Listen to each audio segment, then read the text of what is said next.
Good morning, Ripples, and what a wonderful Wednesday it is. It's Mrs. Edward, and I'm joined by Miss Kelty and Miss Roberts. And today is an Avid TV day, and they asked me to be the special guest, and I'm not supposed to talk, so I'm going to sit right here and listen. Our Avid strategy for the month of October is going to be the focused note-taking process. Avid students, we've covered this in your classes, so you guys are experts. So I'm going to need you to help the other students in your other classes. Focused note-taking is the new process instead of Cornell notes.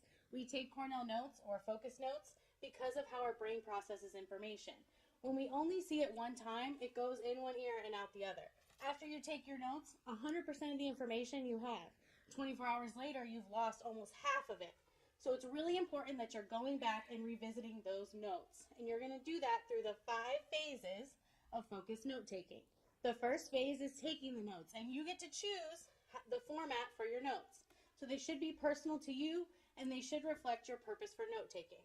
The second phase is processing the notes, and that should happen within 10 minutes. Okay? And the goal of processing the notes is to organize and to clarify. Connecting the notes is the third phase, and that should happen within 24 hours. That's where you're going to think beyond the notes, add original questions, or add original thoughts to the left-hand column. The fourth phase is to summarize and reflect. You're going to look at your notes, write down the most important aspects, and reflect on how it makes you feel and what you know about it.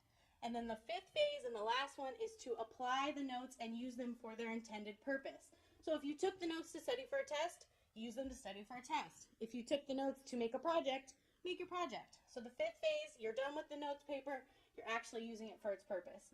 We're going to talk about these again. That was very fast. Teachers, I'm going to send you out a PowerPoint to kind of help you see the 5 phases so you can apply it and use it in your classes. And that's for all students, not just Avid all students? It works for all students. Awesome.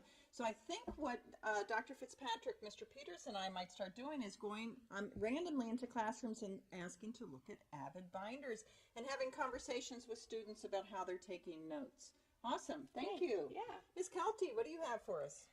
Boys and Girls Picture Day is on next Wednesday. That's 1 week from today. So make sure that you're getting your order forms in. If you have any questions about Picture Day, come see me at C18.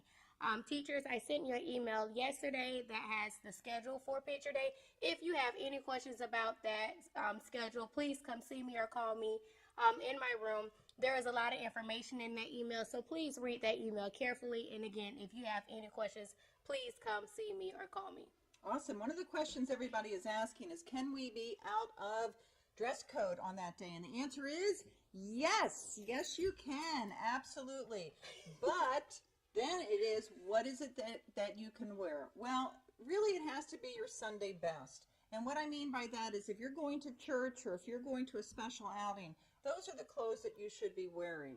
So if you have any questions about what's appropriate and not appropriate, make sure you stop and see Dr. Fitz, Mr. Peters, or me, and we'll let you know if it's appropriate. But you do not have to be in dress code for the pictures. 2 final things. We are getting ready to take our STAR assessments. Students, it is so important that you do your personal best. Take your time. Use all the information that you've learned. Enter it into the computer, because that is how we track whether or not you are learning. And we will be looking at each individual student to see if you're making gains. This time, this administration, if you make gains, everybody will get a ticket for a free slushie from the cafeteria. Mr. Peters will be handing those out.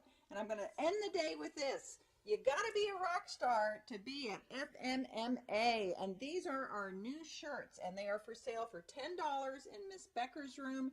We'll be selling some of them at lunchtime, I think on Friday, and they are really, really cool shirts. So show your school spirit and get ready for the next pep rally by purchasing a wonderful Ripple Rockstar shirt. And with that, we're going to say goodbye.